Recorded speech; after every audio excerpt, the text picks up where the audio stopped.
before nung pandemic, di ba uso-uso yung mga small businesses? Oo, TikTok. mga racket. Before, yung father ko, binigyan kami ng money. Ako, siya yung kapatid kong pangalawa.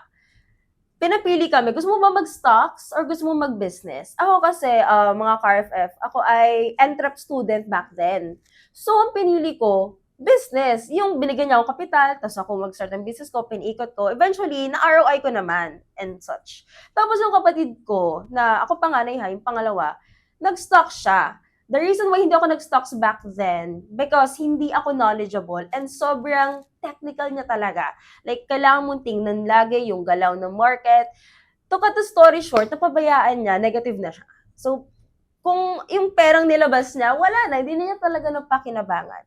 And, para siyang short story na, if hindi pa kayo ready sa isang klaseng investment, na alam mo, hindi naman para sa inyo, parang hindi namin siya ni-recommend na puntahan nyo. But here kasi sa mutual fund, okay, siya UITF and sa mga funds na meron kami kay Ramper, mas mainam siya if you're a first-time investor. And let's say, you, katulad ni Sir Enro, 13 years na siyang nag-i-invest. So I'm sure, hindi lang mutual funds and UITFs ang meron siya.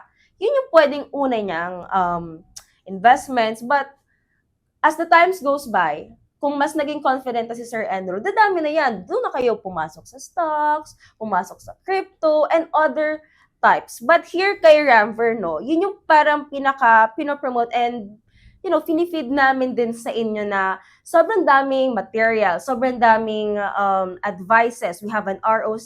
We also have like a talk. May mga seminars din kami dito sa Ramver Online. And once na nakikita nyo kasi na nag-grow yung asset na, the combined money na you have, para siyang kinda addicting na pataasin siya. If you hit the certain goal, ito ulit, pataas siya ng pataas. Oo, parang may psychological effect, no? And that's parang why nahabol mo. Oo, kaya sa Ramper Online, if you look at your accounts, no, may linear chart tayo. And every time you add to your investment, tataas siya ng tataas. Whether what happens to the market. So that's why rin it's good that you've invested for a year kasi nafe-feel mo yung psychological effects nun na nakikita mo nag-grow yung pera mo. Yes, maybe nag-negative siya nung una, pero over time tumaas rin siya. And I'm sure, as you all know, medyo rocky pa nga tayo sa local market.